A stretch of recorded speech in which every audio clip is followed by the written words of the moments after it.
Pépère sur Toc Toc.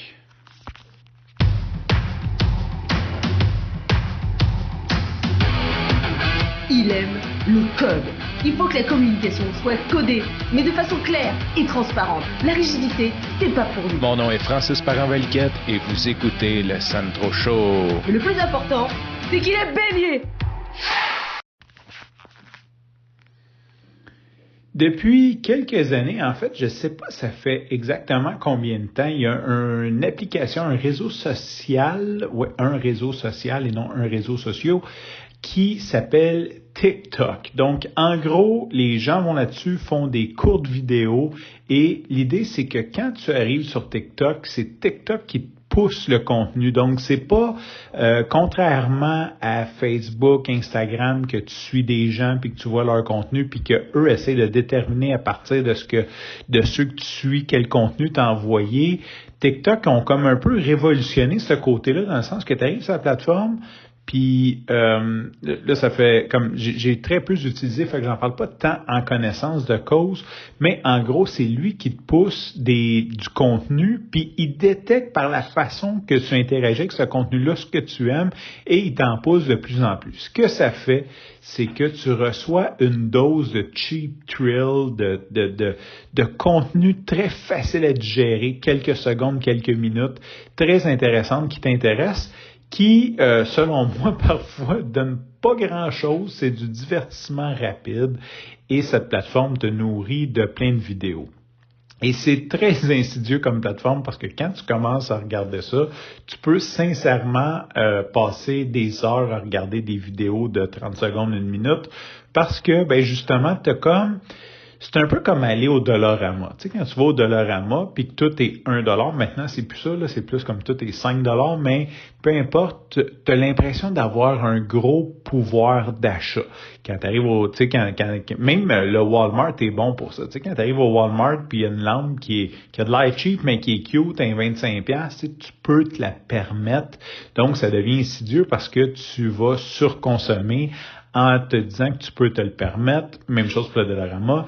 Mais TikTok, les short vidéos, c'est un peu ça, les Reels sur Instagram, les Stories, c'est que ton temps est une ressource que tu as, qui est limitée, mais quand tu vois quelque chose qui dure 28 secondes, ben, tu as l'impression que tu peux en consommer tant que tu veux parce que tu as la ressource pour le faire.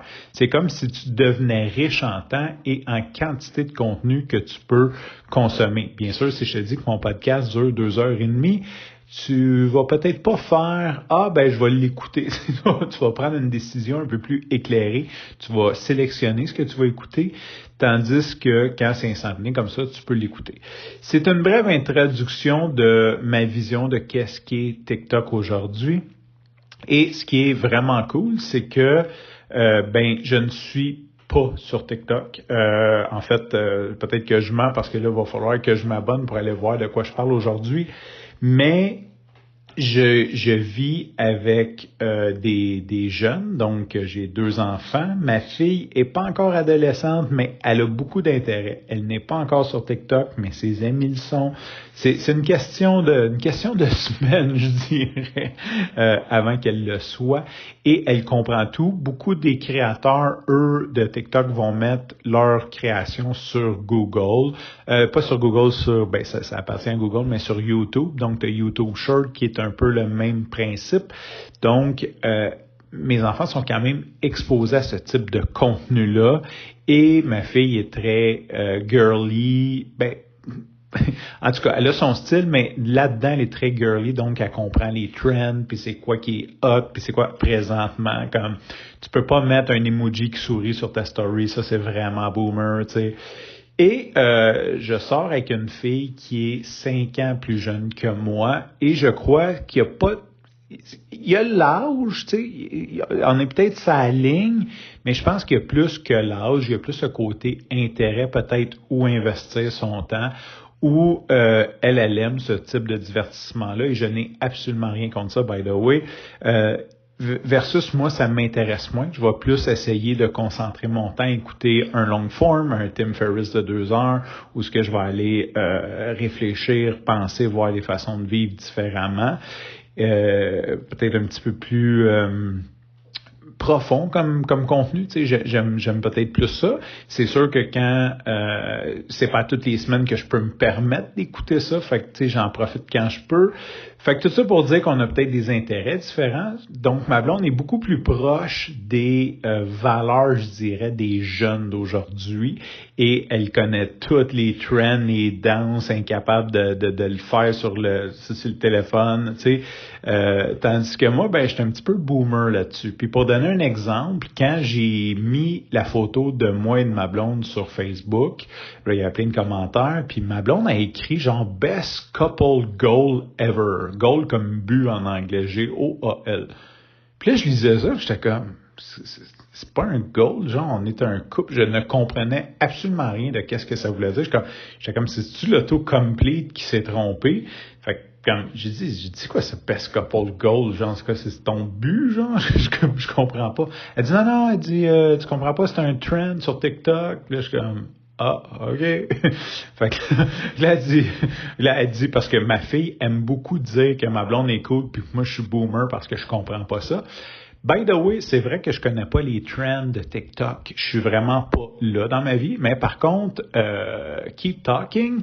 Je comprends la technologie derrière. Je comprends une partie de l'algorithme. Je comprends que l'algorithme de TikTok, elle, a été créé pour stimuler les créateurs. Parce que, contrairement à Facebook et Instagram, où ce que eux, ils décident, c'est les boss, TikTok, il s'arrange pour que une de tes vidéos sur 6-7, t'aies des chiffres pour que tu penses que t'es le prochain Kim Kardashian du monde, de sorte à te stimuler à en faire 10 autres, puis quand tu commences à lâcher, l'algorithme est fait pour te redonner un boost, pour que t'aies toujours une espèce d'ego, puis que t'aies toujours envie de continuer. Fait qu'eux ont été les premiers aussi à innover là-dessus, à s'assurer que l'algorithme stimule les créateurs et non juste comme stimule l'auditeur. Fait que ça, c'était une grosse révolution là-dedans, comment combiner les deux.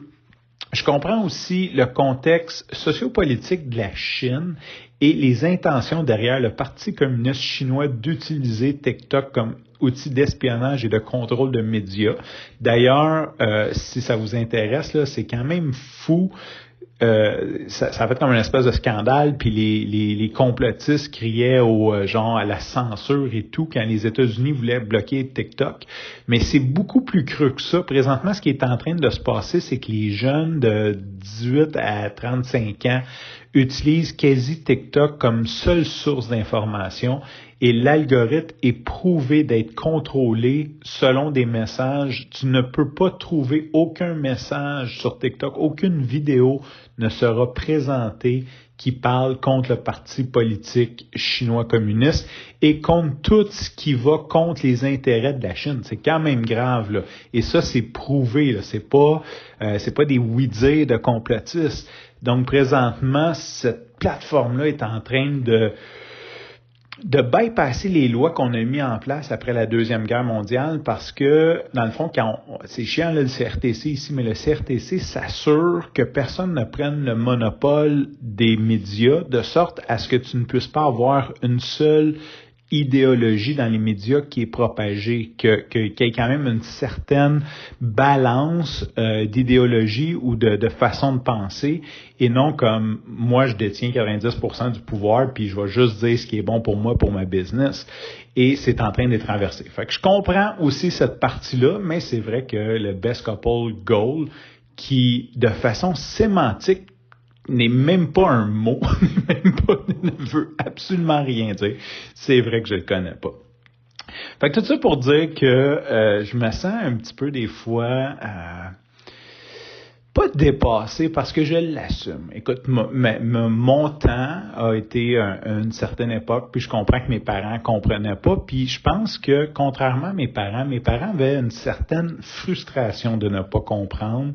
Moi, c'est juste comme, OK, c'est la vie, life is going on, je comprends d'autres choses, puis c'est correct comme ça. C'est comme pas... juste pas ma génération, pas ma vibe. Puis tu sais, je suis pas fermé à apprendre à aimer ça ou à regarder ça. Où ce que j'ai mes réticences, c'est comprenant la technologie derrière, les intentions derrière, je suis peut-être un petit peu plus réticent à les utiliser. Puis aussi, où ce que je suis plus réticent, c'est que je sais que je pourrais vite tomber dans la boucle d'écouter ça à l'infini, de perdre énormément de temps et pire encore, de créer du contenu là-dessus et comme commencer à juste comme vivre pour ça. Fait que c'est quand même une machine qui me fait peur. Fait que cette réticence-là aussi. Tout ça pour dire que ma blonde, elle trippe sur toutes les trends TikTok, surtout de couple. Fait que là, je me ramasse à faire des vidéos TikTok. Fait que là, je suis sûrement sur 2-3 de ces vidéos, mais je vais partager la dernière des trends. Donc là, il y a des trends, puis les gens, il y a comme une espèce de relance comme ça. Tu sais, quelqu'un fait une vidéo, ça devient viral, puis les autres les refont, puis tu sais, c'est comme une espèce de gros party de faire des vidéos style TikTok avec la trend, la tendance, on va dire en français, la tendance du moment. Et là, en fin de semaine, on en a fait un que 3 pas de danse, je sais pas trop ce que je fais là, j'avance, je recule, puis je l'embrasse. Mais tout ça pour dire, je vais mettre les liens, vous allez voir. Et ça me fait très rire de penser que je suis le déconnecté derrière qui embarque là-dedans. Puis j'ai comme une espèce de pensée pour une fille qu'on avait fait un épisode de podcast avec, qui, elle, était influenceur sur TikTok. Je sais pas que ma blonde était influenceur sur TikTok, mais elle, c'était sa vie. Puis elle sortait avec un gars plus vieux. Elle avait comme 26, puis son chum avait genre 40. Un affaire dans le même, là, tu sais, les chiffres exacts, c'est peut-être 38, 28, là, je sais pas trop. Puis lui était comme un petit peu déconnecté de ça, un peu comme je me sens présentement, mais que lui, genre, il devait embarquer dans ses vidéos, la filmer et tout. Fait que je me sens un petit peu comme ça là-dedans. Je trouve ça quand même très agréable, très drôle. Fait que c'est un petit peu ce que je voulais te partager aujourd'hui. Je me sens comme un vieux déconnecté, puis je pense que ça amène une valeur aussi à cette création de contenu-là, justement, que je ne sois pas comme full in, puis tu sais, comme genre, je fais juste faire ce qu'on me dit de faire, puis je trouve ça drôle. Je trouve ça quand même cool d'avoir cette espèce de posture-là de déconnecter et de juste avoir du fun à faire ça. Sur ce, je te remercie pour ton écoute, je te dis à demain et bye bye!